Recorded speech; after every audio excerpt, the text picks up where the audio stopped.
আসসালামু আলাইকুম প্রিয় অষ্টম শ্রেণীর শিক্ষার্থীবৃন্দ এবং যারা এই মুহূর্তে আমার এই ভিডিওটা দেখছেন সকলকে সুস্বাগতম। আমি শুরু করছি আজ অষ্টম শ্রেণীর শিল্প সংস্কৃতি বইয়ের তৃতীয় অভিজ্ঞতা পদ্মার জলে ঢেউয়ের খেলা। এটি আমি মাল্টিমিডিয়া ক্লাসরুমে পরিচালনার জন্য কন্টেন্ট তৈরি করেছি। সেই কন্টেন্টটি ভিডিও আকারে আমি সকলের উপকার যাতে হয়, সকলে যাতে দেখতে পারে, সেই চেষ্টাটা করছি। শুরু করছি আমার আজকের ক্লাস।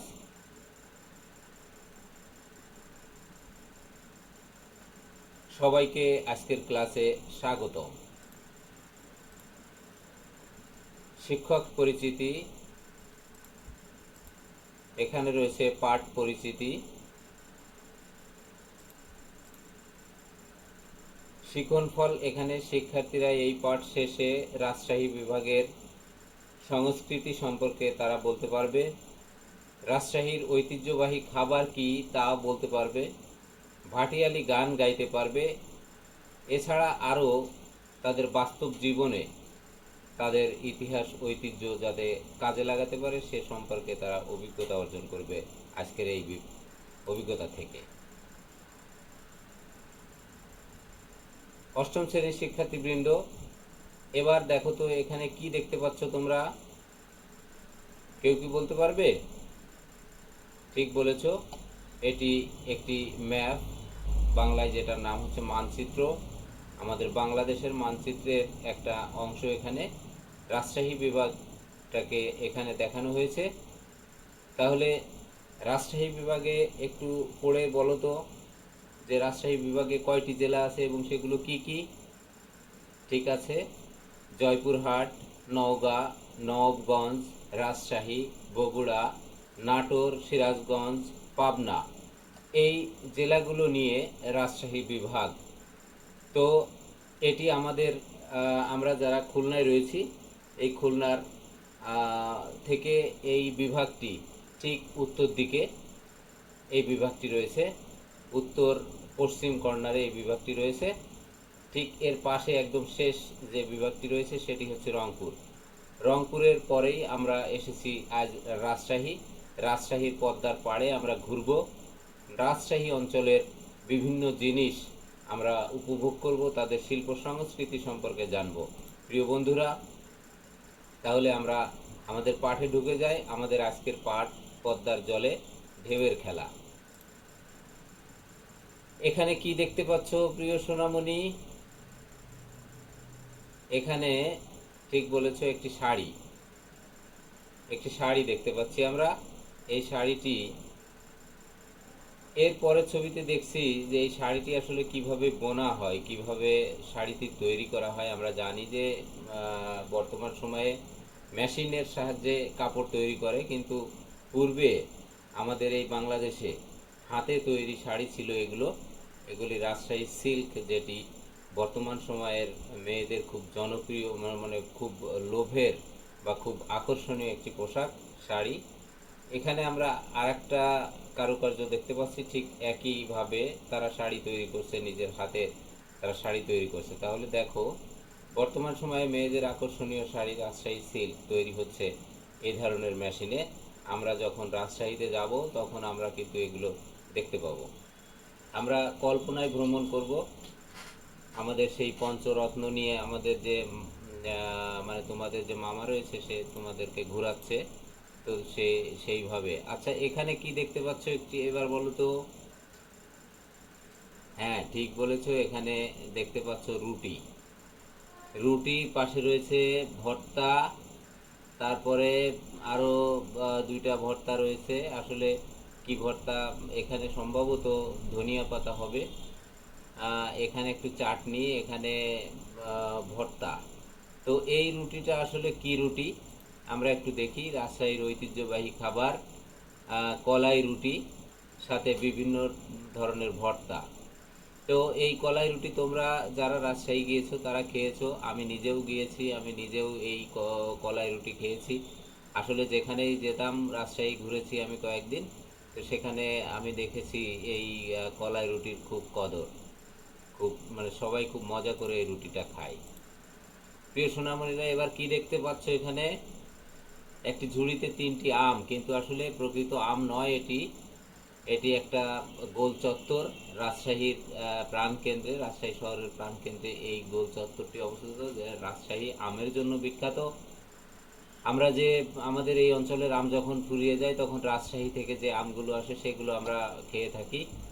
একদম শেষ মুহূর্তেও রাজশাহীর আম পাওয়া যায়, এই জন্য রাজশাহী আমের জন্য বিখ্যাত। সেই আম এটি আমরা দেখব আম চত্বর। এখানে কি দেখতে পাচ্ছ? ঐশী জ্যোতি আমাদের পথ প্রদর্শক, রাজশাহী প্রকৌশলী ও প্রযুক্তি বিশ্ববিদ্যালয়। এখানে আমার ছবি দেখতে পাচ্ছ, আমি নিজে গিয়েছিলাম রাজশাহী, ঘুরেছি। তো এটি হচ্ছে এই প্রযুক্তি বিশ্ববিদ্যালয়ের গেট, সুন্দর একটি গেট। এখানে আমি ওখানে গিয়েছি, ভেতরে গিয়েছি। যাই হোক, তোমরাও যারা রাজশাহী গিয়েছো তারা দেখেছো, আর যারা দেখোনি তারা অবশ্যই রাজশাহীতে ঘুরতে যাবে, কারণ ঘুরলে জ্ঞানের পরিধি অনেক বৃদ্ধি পায়। পাশের ছবিটি পাশের ছবিটি কি আমরা একটু খেয়াল করি, পাশের ছবিটি কত সুন্দর দেখাচ্ছে। এটি হচ্ছে রাজশাহী রেল স্টেশনের ছবি। আমি এই রেল স্টেশনে গিয়েছি এবং এখান থেকে রেলে করে আমি যশোরে এসেছি। তো খুব মজা করেছি সে যে যখন আমরা গিয়েছিলাম রাজশাহীতে। তোমরাও রাজশাহীতে ভ্রমণ করবে। এটি কি দেখতে পাচ্ছ? এখানে দেখতে পাচ্ছ একটি পুরনো মসজিদ, যেটি রাজশাহীতে অবস্থিত। এই রাজশাহীর এই মসজিদটি প্রায় 500 বছর আগে তৈরি করেছিল তখনকার সেই জমিদাররা। তখন 500 বছরের পুরনো ঐতিহাসিক সেই বাঘা মসজিদ, এইটির নাম হচ্ছে বাঘা মসজিদ। তোমরা 10 টাকার পুরনো 10 টাকার যে নোট, সেই 10 টাকার নোটে কিন্তু এই দুঃখিত 50 টাকার নোটে এই ছবিটা তোমরা, এই বাঘা মসজিদের ছবিটি তোমরা পাবে। চলো রাজশাহী বিভাগের একটা গম্ভীরা গান শুনে আসি। এখানে প্রিয় শিক্ষার্থী, আমি গানটি ইনসার্ট করিনি এই কারণে যে আমার ভিডিওটা যাতে বাড়ে যায়, মানে বাড়ে যাওয়ার কারণে যাতে কম থাকে, এই জন্য আমি গম্ভীরা গানটি এখানে সংযোজন করিনি। তো যাই হোক, পরবর্তীতে আমি আমার ইসের ক্লাসে, বাস্তব ক্লাসে আমি দেখাবো, ফিজিক্যাল ক্লাস যেটা হবে সেটা আমি দেখাবো।